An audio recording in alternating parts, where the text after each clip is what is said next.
Welcome to Middlebury 50. I am your host, Officer Chris Mason, and this is a special on location, on vacation edition of the show. So I'm here in sunny, beautiful, historic Brighton on the south coast of England. Really, it would be called Brighton, I guess, if you're going to be true to the place. And I am here with my mum. So welcome to the show, Mum. Thank Because you. most people wouldn't call you my mum. It'd be a bit weird if they did. No, it's Jackie. Jackie, right. Yeah, a bit odd though for me to call you Jackie. No, you'd have to call me Mum. Yeah. Otherwise you'll be in trouble. That's right. So we're sitting in your house. So it's weird because you're my guest on the show, but really I'm your guest. That's true. In Brighton. That is true. Yeah. But it's lovely having you here. Thanks. And your family. Uh-huh. Like my family, which is special. And you've lived in Brighton pretty much your whole life, or actually your whole life. My whole life. You haven't yeah, lived never anywhere really, else. never really moved from. Well, had holidays away, but never Sure. really Mm-hmm. stayed long enough anywhere. Mm-hmm. England's been my home. And we're living in with your house now is in Molescombe, which Mm-hmm. is a borough of Brighton, like an area within Brighton. Yeah, that's right. Right.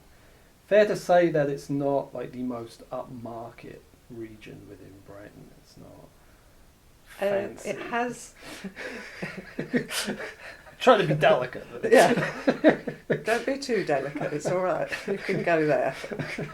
It's not the poshest area, No. but it's also a very friendly area. Mm-hmm.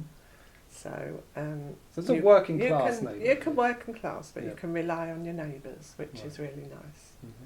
There's a lot of contact with your neighbours. A lot of contact, Mhm. yeah. And some of it is good contact, and some of it maybe not so good. Wow. Not so desirable. Like. Well, I try to steer away from those ones.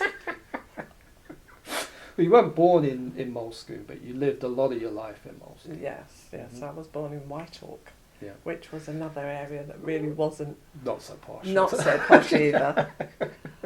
But we only moved because we did have a very large family. Mum had 9 children, and when she had the twins, the last 2 in the family, that's when the decision was made. We did need a bigger house. We were in a quite small home. So Yeah. Do you remember the house in Whitehall? How old were you when you left that one?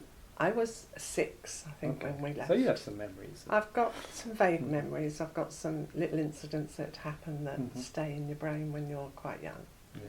Anything in particular? that stands Yeah. out? Hiding behind the bushes and Yeah. taking the fruit off the fruit trees, thinking that Mum was never going to see us. Uh-huh. We were hidden. Yeah. Me and my elder sister Jill, Right. who was known as a bit of a moo. So You're going to have to explain that. Nobody's going to know what a moo okay. is in America.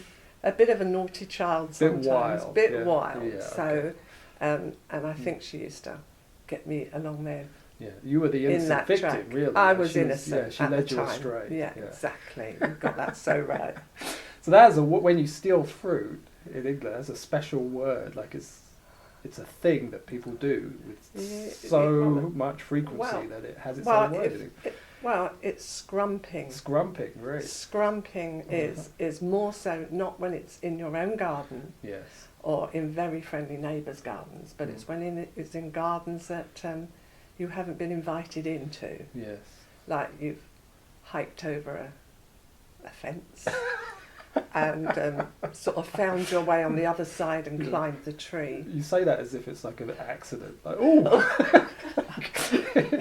It feels that way sometimes, especially when there's a boy there sort of pushing you over. Giving so you like get a leg up and That's over. right, yeah.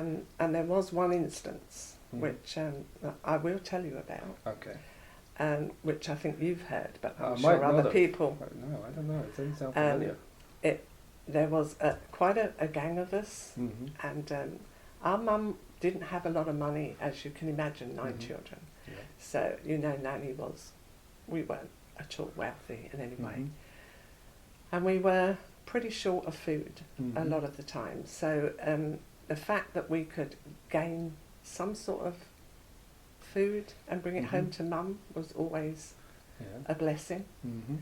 So we decided we would scrump this beautiful tree that was lovely, lovely, full of fruit. Mm-hmm. So we thought we'll have a go.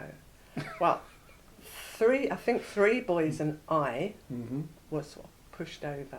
I had to join by Mm-hmm. process, Mm-hmm. and we were up the tree, and the three boys heard the door go, of which I didn't, I think I can tell where this is going. I did notice that the boys were scrambling back over the fence, Uh-huh. and I was stuck up the tree.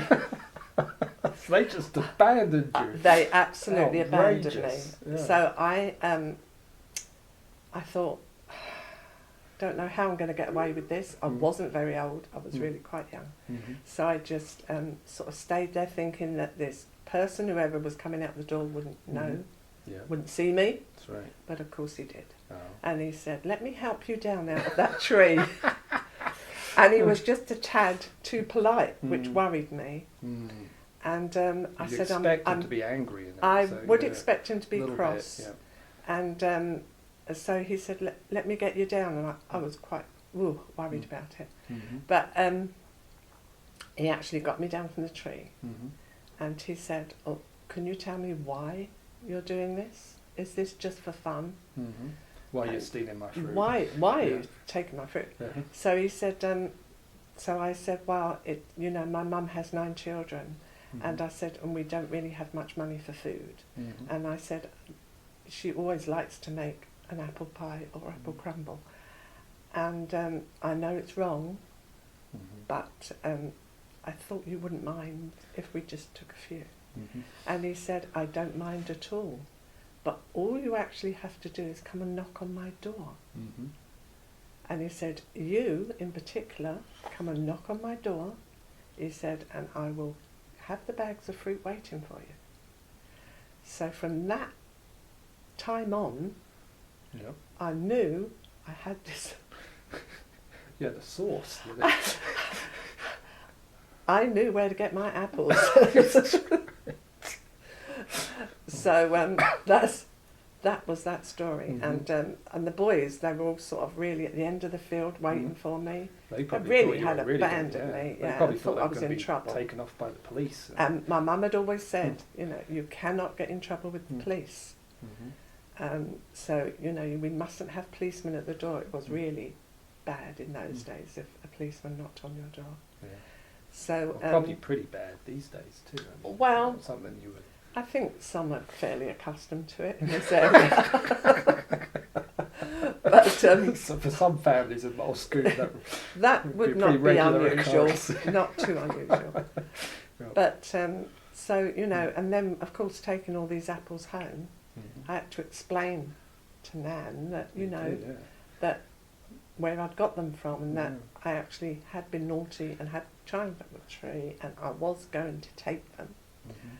But this very nice man said, "Whenever you want apples, Mum, they're there." Mhm. And she So believed you. She told me off She for did. scrumping, Yeah. but she also said that was pretty ingenious. She was pretty happy to have the apples. She was happy Yeah. after that for the apples. Because you don't really want to reward your child for No, she was in 2 minds. theft, but basically. I mean, that's not. Yeah, that's not. that's sugarcoat not. it, yeah. That's not good. But she said, as he was willing to Mm. actually give them to you, Yeah. then yes, we will Mm. take them. But Mhm. I don't want you doing that again.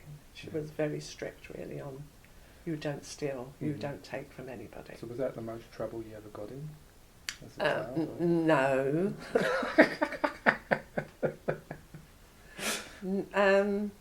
No, I wasn't really a naughty child. I Right. wasn't a disobedient child. Not like Jill. No. No. No. Was Jill the wildest of all the children, or were there other? No, we other had one ones that was younger than me, which was Sue, Sue, right. and Yeah. she was called Sue the Moo, for good reasons, because She's getting in a lot she- of trouble. she used to be really good at Mm. using her nails. Oh, So she would a scratch. little bit vicious. She would scratch Yeah. if anyone was sort of like onto her, even playing games. She Mhm. would land up Mhm. using her nails to scratch. So Yeah. she was a little bit vicious. But we had a lot of fun growing up. We had a lot of fun. We even used to play, because there was 2 older brothers that was older than me and Jill. So we used to play piggyback fights and with cushions. We used to be on their shoulders, and then we'd sort of like me and Jill would be fighting on the shoulders. Kind of like knights. Tony. Like jousting. Well, it was usually when Mum wasn't there. She wouldn't have appreciated us using her cushions and being a little bit really rowdy. But we had fun. Yeah. We had fun. So you're one of 9 children. You have 8 siblings. Yeah. It's a big household. So paint a picture for that. What was it like in England when you were growing up? So you were born in 1949. Yeah. So you grew up through the 50s, 60s. That was when you were a young girl. What was it like in Malsky, in the house? Well, I think people wouldn't understand nowadays with all the technology that we didn't have entertainment as televisions. Right. We did have a radio, but that wasn't on too often. We had to amuse ourselves. So we had an awful lot of box games, and that was a lot of our Christmas toys were box games. So it used to be a companion of games, which was pretty cheap because they were all very thin cardboard, but that lasted us the whole year, these games. And then Mum had taught us how to play cards. Oh yes. So when we were a little bit older, all the children in the neighbourhood used to come and we used to play cards, just for what used to be buttons in the beginning. Okay. So we had a lot of buttons. And then it built up. And then it built up to small money, Yeah. farthings and halfpennies and. So you would fleece the other neighbourhood children. We were very good, and Anita Law. So your mother taught you well. Used to go over to her mum's to say, I need some more pennies, I need some more money, and she used to say, those bloody masons are taking all your money. So, sort of. And it worked out quite well. That's a tradition that has carried on through the decades. It has constantly carried on to this day. Yeah. We still have all the family, the sisters mostly, but also one brother comes, and nephews, and Wednesday is card day. So we've done it for such a long time in different houses, but they've settled in this one now. So every Wednesday. Yeah. And then when I come to visit every few years, then you fleece me and take all my money. Well, I have to do. That's tradition again, isn't it? Really, I've got to try. With the territory. Yeah, exactly. Yeah, you come to expect it. Yeah. I still can't beat you at Scrabble, but cards I'm pretty good at. Well, we don't play Scrabble for money though, do we? No, we don't. We play cards for money. The thing that you win at, we play for money. Well, yeah. It's never been a game for money, Scrabble. No. So don't get any ideas. So growing up, what would you, like some of the day-to-day, what would you eat, like typically? What are some of the things that... Well, we had special meals. We used to have a 3-course dinner. 3-course meal. 3-course meal. Fancy. Fancy. It was fancy to other kids. Yeah. Even to us in a way. Mum used to have to buy quite an amount of bread. Sure. Because our first serving was always tomato soup. Right. So, and then we'd have the tomato soup, and we'd be on part 2, which was chips. Chips with more bread. With more bread. Okay. And an occasional bit of tomato sauce if we had any, but that was a luxury. Right. And then after that, it was like a milk pudding. So it'd be rice pudding or semolina, all these different puddings. A rice pudding. One of those things that has the consistency of snot. Yeah.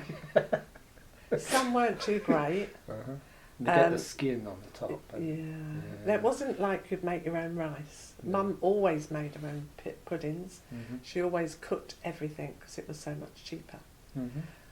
But then we started growing like vegetables in the garden, like lettuce for one thing. They grew so huge amounts. She was selling it to the grocers. Right. So she'd take a whole great big pannet of lettuce and get quite a bit of shopping for, doing the swaps. See, I didn't even know that. You didn't know that? I didn't know that. No. Yeah, well, that was Tony's idea of growing these lettuce, but they sort of went wild. They sort of took half the garden over. So we gave them to all the neighbours and everything, and then Mum come up with the idea. I think I might ask the grocer if he wants me to supply his lettuces for the next few months. Now, how did you grow the lettuce when you had pet rabbits? Well, we're not going there with the rabbits, though, are we? I know where you're going. It's a good segue. It was a very good. Okay. You really want me to go into this story? You've got to tell the rabbit story. It's a classic. Okay. It's a Mason classic. Okay. Yeah. So we had 2 pet rabbits. They're like yours, precious. Precious pet fluffy, rabbits. Big bunny rabbits. We used to bake up the potato peelings and all the different veg, and did everything for these rabbits. Well, Dad come in one day, and Mum, evidently, this is not as I knew this story, but it had come from Jill, saying that Mum had said to Dad that we're not looking after the rabbits properly. Okay. So he said, well, you tell me, you warn them, and then you tell me if they're not doing it. So we didn't know that, right? And then we came home from school one day, and we have to pass all our little row of shops, our local little shops. Back when they were local shops. When they were little local shops. Yeah. And as we passed the butchers, we had a very alarming thought that these 2 rabbits that were hanging in the butcher's window looked really familiar. Prime specimens, just they beautiful, nice, looked as if they could possibly be rabbits. very local rabbits to our area. But we didn't want to believe it. So we looked at them and said, that's our rabbits. But still didn't want to believe it. We thought, it was with a couple of kids that we always walked up with, Joan, my best mate, and everything. And she said, they do look extremely like your rabbits. Familiar. They do look very familiar. So when I got in and I saw the hutch was gone, everything was gone. And then I rushed into Mum and I said, where's our rabbits? Where's our rabbits? And they said, well, Dad took them away because you weren't looking after them. And then even my mum was so shocked when I told her that these rabbits are hanging in our local butcher's window. And she cursed him to that day that he could be so cruel as to sell them to the local butcher. And he probably knew that you were going to be walking home and they'd be in the window. And well, maybe he didn't anticipate it, but he should have. Yeah. And that how much that hurt. They were our pets. Yeah. It's still hurtful. Yeah, I still feel it. Yeah. So Dad sold your rabbits. Yeah, I definitely sold them. Fair to say there was there was not the ideal relationship, like you and your dad. Well, Dad wasn't living with us at that time. When we moved, Mum made the decision that she would be leaving without Dad, as Dad was a bit of a womanizer. Yeah, like the ladies. Yeah, but he'd spent a lot of his time in the prisoner of war camp during the war, and he was a very good French polisher before he went to the war, and being in a prisoner of war camp, he just could not be confined in a building. Right. He had to be out in the air all the time. That would be the Second World War. Yeah, and he was over in Europe somewhere. Do you know anything about where he? Do you any of those details? Not a lot of detail, but he did tell me quite a few stories about when he was in prisoner of war camp, and he used to get out and steal. See, it's in the family. And steal chickens and things. Police officer. Yeah. Yeah. Oh God, it doesn't go all the way through. He used to get out of where they'd put him in this horrible situation where they were kept, because a lot of the men were dying, a lot of the soldiers were dying from hunger, and he was liked actually by the commandants or whatever they were, these Germans and that. So he was able to get out, and he used to come back with food to actually feed the other prisoners were. So they used to call him Jack the Lad. Because his name was Jack. His name was Jack. Yeah. And the fact that they loved him to bits because he did save a lot of soldiers' lives by, well, it could have cost his own life. They could have killed him because you're not allowed to steal things or whatever, even if it is to keep people from starving. But, So he had reasons why he was like he was. There was some trauma there. He had a lot of trauma, and but it was very sad in the end because he died very young. Was that, what did he die of? Muscular atrophy. Was that something that he contracted while he was... He possibly could have done, they reckon. He got quinsies when he was there, which was a really bad throat disease because he was used to living by the sea, and because he didn't get that salt air, so he was in a, he was very ill at times there. But he was only 48, so he died really young. So your mum, like even before he died, like he was not really... He wasn't at home, he was much. coming and going and he was doing his own thing. So she was raising nine kids pretty much. Well, totally really on her own. Yeah. Because he didn't really have a lot to do with us. Didn't really have a lot to do. He was always so busy with his own life. And she was raising those kids without... Not very much money either. Pretty much. Yeah, very, very lacking in money. Mum had £4 a week to keep all us children on. Right. And that included all the amenities, gas, electric, rent, all the bills. What did you heat and with? Food. Well, we had one open fire. That was our only heating. So when you say open fire, what does that mean? Well, you put logs and coal on a fire, but mainly logs because we couldn't afford the coal. And when it was only when we got a little bit richer did we manage to be able to buy some coal. Some of my earliest memories are of that coal fire. With the surround. Because when I was really young, we lived in that same house. That's in right, Malscombe exactly you did. Where Nanny lived, where you grew up for a lot of years.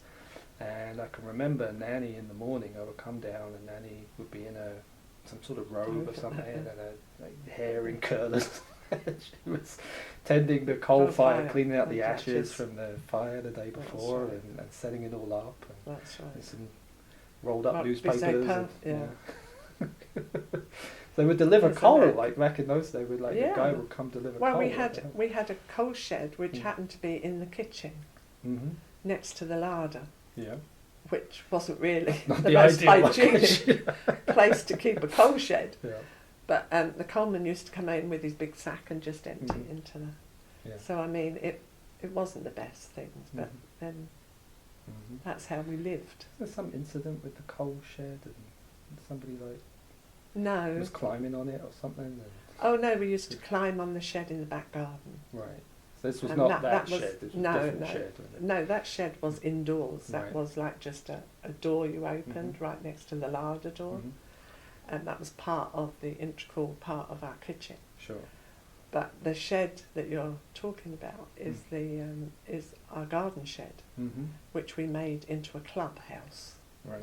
And you had to have a special knocks to come in and special codes. But we used to climb on the top of the shed. And Mum had warned us numerous times not to climb on the shed because she didn't think it was safe. So after so many warnings, and we used to grip on by our little fingers, but she got the council to come and actually take the shed down while we was at school. Oh, it's like the rabbits all over again. We were devastated. I cannot tell you how devastated. It had carpet on the floor, our clubhouse. And it had like a microphone thing. It was everything you could want in a clubhouse. but it was gone. All gone. Yeah. So it was Another- pretty devastating. More tragedy. Always was something happening. I know that you were pretty good at sports when you were growing up. Yeah, You were yeah. a star. I was Mm. a star of the school. I Yeah. don't know how I managed to get enough practices in, but Mhm. I was a hurdler. I Mhm. was an inter-school hurdling Mhm. champion. Yeah. I did a lot of high jump. I did a lot of Mhm. running, relays. Mhm. So yeah, I was pretty sporty. Yeah. Which was it was pretty devastating for you. I remember when I competed in the hurdling at school. No technique whatsoever. It didn't matter how Yeah, much it was I painful tried to for teach watching you it. these terms of Yeah. how this went. It No. was quite difficult. But some people have the Mm. knack for it, and other Mm. people don't. So Yeah, I didn't. no, you didn't That quite didn't have come that. down to me. No, I no. didn't But inherit then you're that. blessed with other things, son. I'm sure you could run a lot faster now than what I could. You say that like the things that I've been blessed with are maybe not all that impressive. No, you're absolutely brilliant, darling. Well, you have to say that. I You're my could not mother. be more prouder. I could not be more prouder. Mhm. Well, So. well, thank you so much for agreeing to come on the show. I know it's a bit nerve-wracking. You know. A little bit Is this your nerve-wracking first- considering. First television appearance, or have you been on television before? No, I think this is the This first. is the first. All right. Yeah. Certainly not used to it, as you can tell. It was lovely chatting. Thank you so much. Yeah, and I learned things as well. Things I Yeah, didn't know things before. I- Yeah, Mm. yeah, as I thought I would. Yeah. So until next time, drive safe, and may all your mischief be of the lawful persuasion, even if it is.